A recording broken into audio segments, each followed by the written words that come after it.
اللہ تعالیٰ نے قرآن مجید میں فرمایا فَإِذَا قَضَيْتُمُ الصَّلَاةَ فَاذْكُرُوا اللَّهَ قِيَامًا وَقُعُودًا وَعَلَى جُنُوبِكُمْ، کہ پس جب تم نماز ادا کر چکو تو کھڑے بھی اللہ کا ذکر کیا کرو، بیٹھے بھی اللہ کا ذکر کیا کرو، اور جب تم کروٹوں کے بل ہوتے ہو، سوئے ہوئے ہوتے ہو، اس وقت بھی اللہ کا ذکر کیا کرو۔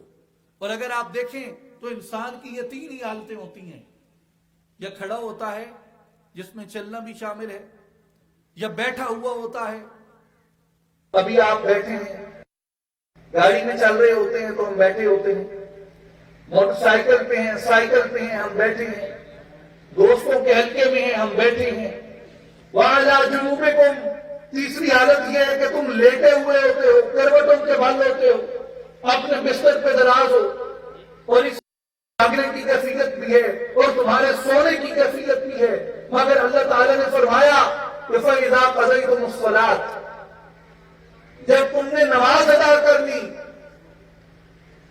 فَاذْكُرُوا اللَّهَ، تو اللہ کا ذکر کرو، چاہے تم کھڑے ہو، چاہے تم بیٹھے ہو، چاہے تم سوئے ہوئے ہو۔ میرے مولا، یہ تو ممکن ہے کہ میں جب کھڑا ہوں تو بھی تیرا ذکر کرتا رہوں گا، میں جب بیٹھا ہوں تو بھی تیرا ذکر کرتا رہوں گا، اور جب میں لیٹا ہوا ہوں، جاگ رہا ہوں، اپنی شعوری حالت میں ہوں، تو بھی تیرا ذکر کروں گا۔ لیکن یہ کیسے ممکن ہے کہ جب میں نیند کی وادی میں جا اترا، نیند کی آغوش میں سر رکھ دیا، تو پھر میں تیرا ذکر کیسے کر سکتا ہوں؟ اس حالت میں تیرا ذکر کیسے ہو سکتا ہے؟ اس حالت میں تیری یاد کیسے اپنے دل کے اندر برقرار رکھی جا سکتی ہے؟ تو میرے بھائی اور بزرگوں، قرآن مجید نے اس کا بھی میتھڈ عطا کیا، اس کا بھی طریقہ کار عطا کیا کہ کیسے تم اپنی نیند کے اندر بھی اپنے مالک کی یاد کو برقرار رکھ سکتے ہو۔ اس لیے قرآن مجید نے فرمایا کہ وَاذْكُرْ رَبَّكَ فِي نَفْسِكَ تَضَرُّعًا وَخِيفَةً وَدُونَ الْجَهْرِ مِنَ الْقَوْلِ بِالْغُدُوِّ وَالْآصَالِ مِنَ الْغَافِلِينَ، کہ اپنے رب کے نام کا ذکر کرو۔ وَاذْكُرْ رَبَّكَ فِي نَفْسِكَ، اپنی سانسوں کے اندر اپنے رب کے نام کا ذکر کرو، اپنی سانسوں کے اندر عاجزی کے ساتھ، گڑ گڑا کے، اور خیفتاً، خفیہ طریقے سے، دون الجہر، آواز نکالے بغیر اس کا ذکر کرو، اور صبح کرو اور شام کرو۔ میرے بھائی اور بزرگوں، قرآن مجید یہ بتاتا ہے کہ سانس کے ساتھ ذکر کرو، پہلی شرط۔ دوسری شرط کیا ہے؟ عاجزی کے ساتھ کرو۔ تیسری کیا ہے؟ آواز پیدا نہ ہو، خفیہ طریقے سے ہو۔ اور چوتھی تلقین کیا فرمائی کہ صبح بھی کرو، شام بھی کرو، یعنی کسی ایک لمحے کو بھی اپنے مالک کی یاد سے غافل نہ جانے دو۔ جب تم یہ ذکر کرو گے، جب تم اپنی سانس کو اس کے اندر لگا دو گے، تو اس سے کیا ہوگا؟ یہ تمہاری سانس کی فطرت بن جائے گی۔ میرے بھائی اور بزرگوں، اللہ تعالیٰ نے انسان کو ایک قوت عطا فرمائی جو خیال اور ارادے کی قوت ہے۔ آپ قرآن مجید کی اس آیت مبارکہ میں غور کریں تو آپ کو معلوم ہوگا کہ جب آپ سانس سے ذکر کر رہے ہیں، آواز نکالے بغیر ذکر کر رہے ہیں، آپ اپنی کس صلاحیت کو بروئے کار لا رہے ہیں؟ آپ اپنی صلاحیت ارادہ، صلاحیت خیال کو بروئے کار لا رہے ہیں، اپنی امیجنیشن کی پاور کو بروئے کار لا رہے ہیں۔ کیا ہوتا ہے؟ جیسے حضرت سلطان العارفین سلطان باہو رحمۃ اللہ تعالیٰ علیہ کے طریق مبارک کے اندر ذکر کیا جاتا ہے کہ جب تم ذکر کرو تو تمہارے ہونٹ نہ ہلیں، جب تم ذکر کرو تو تمہارے ہونٹ نہ ہلیں، تمہاری زبان نہ ہلے، ہونٹ بھی خاموش، زبان بھی خاموش، اور تمہاری آواز بھی پیدا نہ ہو۔ اب ہونٹ بھی خاموش کر دیے، ہونٹ نہیں لے، زبان بھی خاموش کر دی کہ زبان نہیں لے، اور آواز بھی پیدا نہ ہو۔ اور تم نے کیسے ذکر کرنا ہے؟ اپنی سانسوں کے ساتھ ملا کے۔ تو سانسوں کے ساتھ جب تم ذکر کر رہے ہو تو کس چیز سے سانس ذکر کر رہی ہے؟ یعنی جو کلمہ کہا جاتا ہے زبان کہتی ہے، ہونٹ ہلتے ہیں، لیکن ہونٹ بھی بند کر دیے، زبان بھی بند کر دی، تو تم اپنے خیال کے ساتھ مولا کا ذکر کر رہے ہو،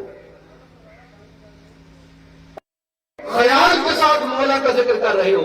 اندر سانس جائے تو اللہ ہو، اور باہر سانس آئے تو ہو، اللہ ہو، اللہ ہو، اللہ ہو۔ جب تم اپنے خیال سے، اپنے ارادے سے یہ ذکر کرتے ہو تو اس کے اندر تمہارا جسم شامل ہوتا بھی ہے، اور شامل ہوتے ہوئے بھی یہ ذکر تم اپنے جسم سے ماورا جا کے کر رہے ہوتے ہو، اپنے خیال کو، ارادے کو بروئے کار لا کے کر رہے ہوتے ہو۔ تو اس کا نتیجہ کیا نکلتا ہے کہ یہ ذکر آپ کے خیال اور آپ کے ارادے کی عادت بن جاتا ہے۔ جب یہ ارادے اور خیال کی عادت بن جاتا ہے، آپ ذکر کرنے کے لیے جسم کے محتاج نہیں رہتے، ذکر کرنے کے لیے جسم کے محتاج نہ رہے۔ اب آپ جب جاگ رہے ہیں، یہ ذکر پھر بھی آپ کے خیال کے اندر جاری ہوتا ہے، جب آپ سوتے ہیں اس وقت بھی یہ ذکر آپ کے خیال کے اندر جاری و ساری ہوتا ہے۔ اس لیے کہ آپ جب سو جاتے ہیں آپ کو خواب آتے ہیں، آپ جب بیدار ہوتے ہیں آپ کو معلوم ہوتا ہے کہ آپ نے اپنے خواب میں کیا دیکھا۔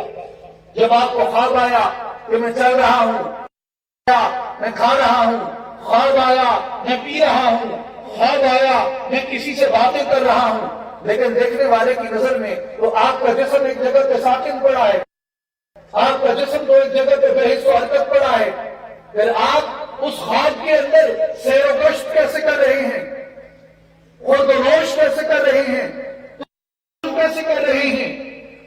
تو اس سے معلوم ہوا کہ آپ کے وقت نیند کے عالم کے اندر ہوتے ہیں، اس وقت بھی آپ کے شعور کے اندر ایک کیفیت ہوتی ہے جو جاری و ساری ہوتی ہے۔ میرے بھائیوں اور بزرگوں، جو اللہ کا ذکر نہیں کرتا وہ دنیا کا سیر و گشت کرتا ہے، وہ دنیا کا دعا و کلام کرتا ہے، لیکن وہ خوش نصیب جو اپنی سانسوں کو، اپنے خیال کو، اپنے ارادے کو دن ہو یا رات ہو اللہ کے ذکر میں لگائے رکھتے ہیں، جب وہ نیند کے عالم میں چلے جاتے ہیں وہ اپنی نیند کے اندر ہوتے ہیں، مگر ان کا خیال اور ارادہ اپنے مالک و مطلوب کو ذکر کر رہا ہوتا ہے۔ جیسے سلطان العارفین حضرت سلطان باہو فرماتے ہیں، ایک جاگن ایک جاگ نہ جانن، ایک جاگن ایک جاگ نہ جانن، ایک جاگنے آئی ستے ہوں، ایک ستے آ جا واصل ہوئے، ایک جاگنے آئی مٹھے ہوں۔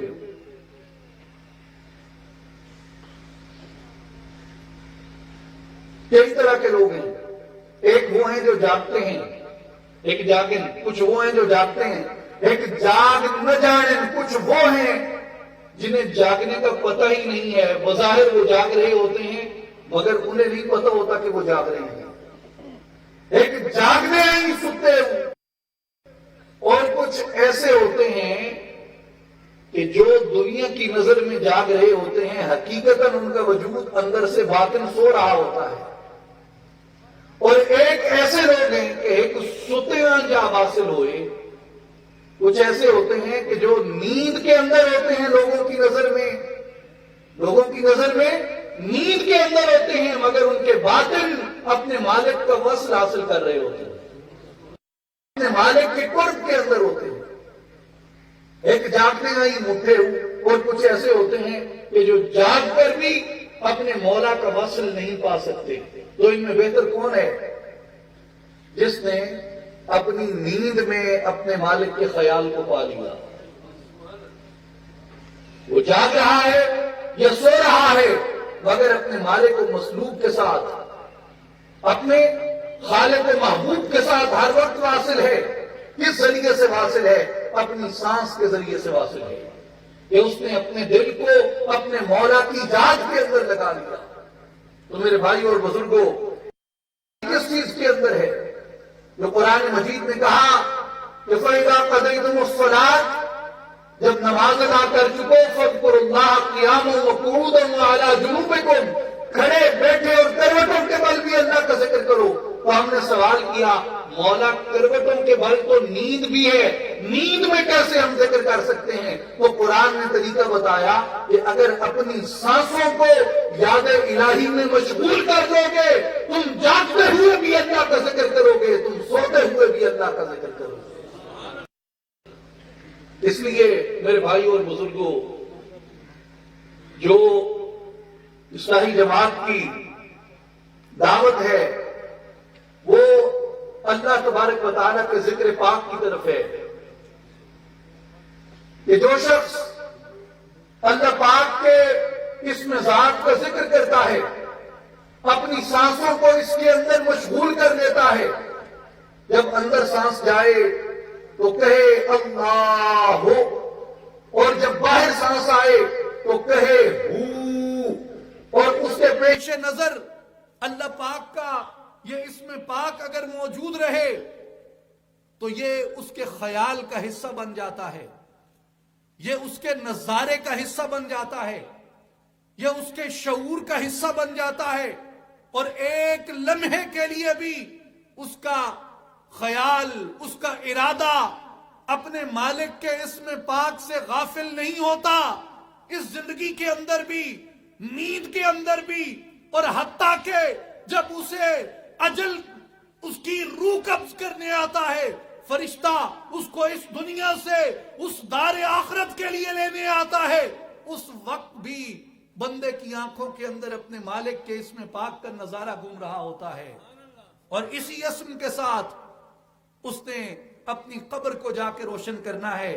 جیسے حضرت سلطان العارفین سلطان باہو فرماتے ہیں کہ قبراں دے وچ ان نہ پانی، خرچ لڑیندا گھر دا ہو، ایک وچھوڑا ماں پیو بائیاں، دوجا عذاب قبر دا ہو۔ آپ نے قبر کے اندر اپنا خرچہ پانی ساتھ لے کے جانا ہے۔ حضور قبر میں خرچہ پانی ساتھ لے کے جانا ہے؟ تو فرمایا کہ دنیا میں تم جو کمائی کرتے ہو اللہ کے نام کی، دنیا میں تم جو حصول کرتے ہو اللہ کے نام کا، اللہ کے ذکر کا، یہ تمہاری قبر کو روشن کرتا ہے، یہ تمہاری آخرت کو روشن کرتا ہے، اور یہ اس اندھیری رات کو روشن کرتا ہے جس اندھیری رات میں تمہارے پاس کوئی دیا نہیں ہوگا، کوئی چراغ نہیں ہوگا، کوئی بلب اور ٹیوب لائٹ نہیں ہوگی، کوئی انرجی سیور نہیں ہوگا، کوئی جنریٹر یو پی ایس نہیں ہوگا۔ رات ہے، وہ اندھیری کوٹھڑی ہے، اس اندھیری کوٹھڑی کی، اس اندھیری رات کے اندر اگر کسی چیز سے روشنی ہوتی ہے تو وہ نور ایمان سے روشنی ہوتی ہے، اگر کسی چیز سے روشنی ہوتی ہے تو اللہ کے نام سے روشنی ہوتی ہے، اگر کسی چیز سے روشنی ہوتی ہے تو محبوب مصطفیٰ کی محبت کے ساتھ روشنی ہوتی ہے۔ میرے بھائیوں اور بزرگوں، اصلاحی جماعت و عالمی تنظیم العارفین کی یہی دعوت ہے کہ آؤ اللہ کا ذکر اختیار کرو، اللہ کے ذکر کو کثرت سے اختیار کرو، جس سے ہمارے دل روشن ہوتے ہیں، ہماری روحیں روشن ہوتی ہیں، ہماری جان روشن ہوتی ہے، ہمارے فکر اور افکار، ہماری سوچ اور خیال، ہمارا ارادہ اور عمل اس کے ساتھ روشن ہوتا ہے، ہماری نیت روشن ہوتی ہے، ہمارا سینہ روشن ہو جاتا ہے، ہمارا سینہ بے کینہ ہو جاتا ہے، ہمارا سینہ مدینہ بن جاتا ہے، جس سے ہمارے سینے کے اندر وہ انوار وحدت جلوہ فکر ہوتے ہیں۔ ہم جاگ رہے ہوں تو بھی اللہ کے ذکر میں ہوتے ہیں، نیند میں ہو تو بھی اللہ کے ذکر میں ہوتے ہیں، اور ایسے مومن کو جب موت آتی ہے اسے کلمہ طیبہ لا الہ الا اللہ محمد رسول اللہ کی شہادت پہ موت نصیب ہوتی ہے۔ میرے بھائیو، اللہ تعالیٰ ہم سب کو اعمال صالح کی توفیق عطا فرمائے، نیک نیتی عطا فرمائے، اور اپنے ذکر اور اپنی یاد سے ہمارے ظاہر و باطن کو منور فرما دے۔ وآخر دعوانا ان الحمد للہ رب العالمین۔